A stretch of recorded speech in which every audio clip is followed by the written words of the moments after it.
जून 4 तारिख विजेडी सरकार शेष दिवस ब्रह्मपुर कनिष्ठारे प्रधानमंत्री श्री नरेंद्र मोदी निर्वाचन प्रचार कार्यक्रम पर एक विशाल सभार आयोजन कर सभारे प्रधानमंत्री उपस्थित रही जय जगन्नाथ एवं जय श्रीराम नारा दे अभिभाषण आरंभ करते। उपस्थित दलीय कर्मी मैंने भव्य स्वागत जनाई। प्रधानमंत्री श्री मोदी अभिभाषण में जून मास विजेडी सरकार अंतिम दिवस बोली कही एवं उड़ीसा रे डबल इंजन सरकार हेबो। मु गतकाली रामलाल को दर्शन करी एवं आज महाप्रभु जगन्नाथ भूमि रे आपण आशीर्वाद पाई आसी।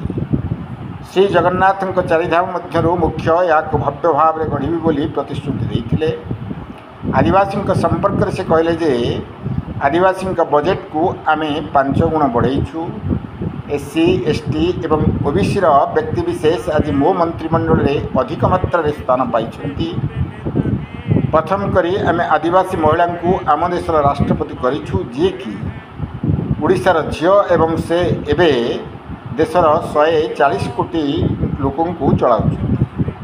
केन्द्ररू मु टंकाटिए देले ता लोकों पाखरे पहुँचले 10-15 पैसा हो जाउछि एवं महाप्रभु उड़ीसा को प्राकृतिक संपद रे भरी देइछन्ति।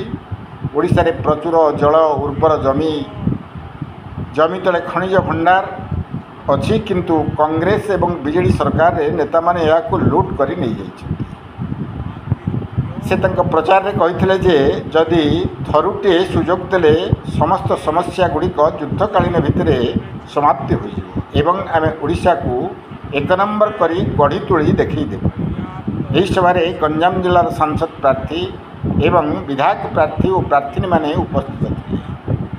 ब्रह्मपुर सुनील विश्वास का रिपोर्ट क्रांतिधारा प्लस। ओडिशा में बीजेडी के छोटे छोटे नेता भी आज आम बहुत भाव विवल बहुत उत्साहित। आज आमर विश्वर नेता जनप्रिय नेता आम निकट आसी पहुंची। भारत प्रधानमंत्री श्री नरेंद्र मोदी लोक माने आगरू यही जो 24 वर्षर शासन प्रति वितृष्ण हेलेनी ताठू विमुख हेलेनी। आज सोने पे सुहागा भली प्रधानमंत्री गस्त प्रधानमंत्री आह्वान प्रधानमंत्री डबल इंजिन सरकार पाई लोक मानू जो आह्वान देइचंती से लोक माने निश्चय तार प्रतिफलित होब।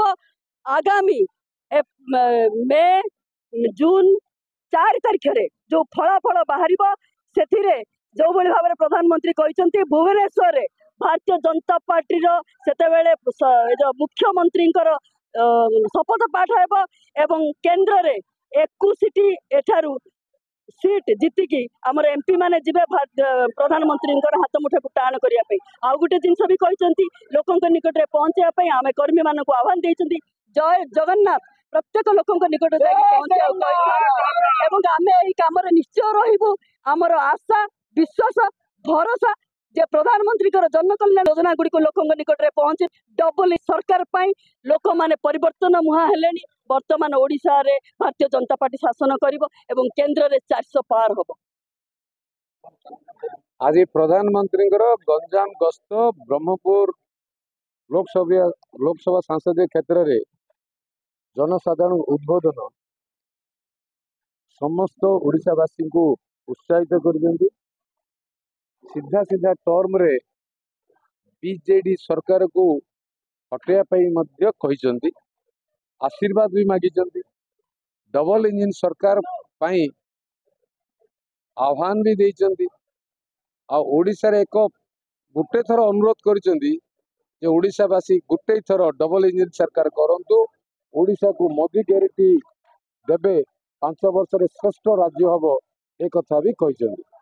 आजिर मोदी प्राइम मिनिस्टर जो भाषण रे संपूर्ण भावे जो कथा आमे आगुरु कहूतलु लेखा छिड़िला शंख डुबिला पद्मफूल आज फुटिला लेखा छिड़िला ओडिसा किसी नाई।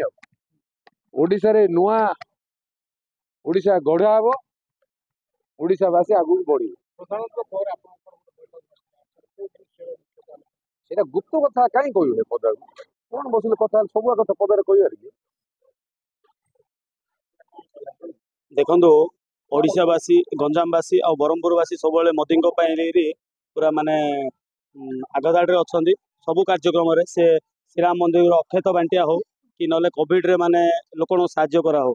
କିନ୍ତୁ ଆଜି ଗୋଟିଏ ଭଲ ଜିନିଷ ଆମେ ପାଇଲୁ ଯୁବମାନଙ୍କୁ ଆଉ ମାନେ ଓଡ଼ିଶା ଗଞ୍ଜାମ ସମାଜକୁ ଯେଉଁ ମାନେ ବାର୍ତ୍ତା ଦେଲେ ଯେ ମୋଦିଜୀଙ୍କ ତରଫରୁ ଆମେ ଘର ଘର ଯାଇ ପ୍ରଚାରରେ ଜୟ ଜଗନ୍ନାଥ କହିକିରି ମୋଦିଜୀଙ୍କୁ ଆଶୀର୍ବାଦ ଭିକ୍ଷା କରିବା। ଏହା ହେଉଛି ଏକ ମହାନତାର ପରିଚୟ। କାହିଁକି ନା ଆଜିକା ଡେଟ୍ରେ ଦେଖିବେ ଓଡ଼ିଶା ଆଉ ୱେଷ୍ଟବେଙ୍ଗଲରେ ଜୟ ଶ୍ରୀରାମ ନାରା ଦେବା ଦ୍ୱାରା ସମସ୍ତେ ଲୋକଙ୍କୁ ଗୁଡ଼େ ଗୁଡ଼େ ବାଡ଼ଉଛନ୍ତି ଚୁନାव ପ୍ରଚାରରେ ମଧ୍ୟ। ଏହିପରି ଜାଗାରେ ଯେଉଁମାନେ ଓଡ଼ିଶାରେ ମାନେ ଜଗନ୍ନାଥଙ୍କୁ ଯେଉଁ ଘର ଘର ଧରି ବୁଲିଲେ ଚାଉଳ ପାଇଁ ମାନେ ଏ ଯେଉଁ ପାଣ୍ଡିଆନ ସରକାର ଆଉ ମାନେ ତାମିଲ ସରକାର ଯେଉଁ ଟାଇପ୍ର ଦୁର୍ନୀତି କଲେ ଆମର କିଛି ସଂସ୍କୃତି ସଂସ୍କାରକୁ ନ ବୁଝି ଓଡ଼ିଶାର ଜଗନ୍ନାଥଙ୍କୁ ଯେଉଁ ଭିକାରୀ କରିଦେଇଥିଲେ ଆଜି ଜଗନ୍ନାଥଙ୍କର ସମ୍ମାନ ବଢ଼େଇ ଦେଇଛନ୍ତି ଯଶସ୍ୱୀ ପ୍ରଧାନମନ୍ତ୍ରୀ ନରେନ୍ଦ୍ର ମୋଦି ଭାଇ। ଆଉ ଏଥିପାଇଁ ଆମମାନେ ବହୁତ ଖୁସି ଅଛୁ ଯାହାଫଳରେ ଆଗାମୀ ଦିନ ଆଜିଠୁ ଆମେ ଯେଉଁ ପ୍ରଚାର ପ୍ରସାରରେ ଚାଲିବ ଜୟ ଜଗନ୍ନାଥର ନାରା ଦେଇକି ଆଗକୁ ଯିବୁ। ଆଉ ଜଗନ୍ନାଥ ଦେଖୁଛନ୍ତି ଯେଉଁ ଟାଇପ୍ର ମାନେ ଦୁର୍ନୀତି ଚାଲିଛି ଆଜି ଯେଉଁମାନେ ପରିପ୍ରକଳ୍ପରେ ଯେଉଁମାନେ ଚାଲିଛି ଲୋକ ଚାଲି ପାରୁନାହାନ୍ତି ଯେଉଁମାନେ ଟଙ୍କାର ମାନେ ଦୁର୍ନୀତି ହେଇଛି ତାର ଜବାବ ଆଗାମୀ ଦିନ 23 ତାରିଖରେ ବୁଥରେ ଆମେ ନିଶ୍ଚୟ ଦେବୁ। ଜୟ ଜଗନ୍ନାଥ।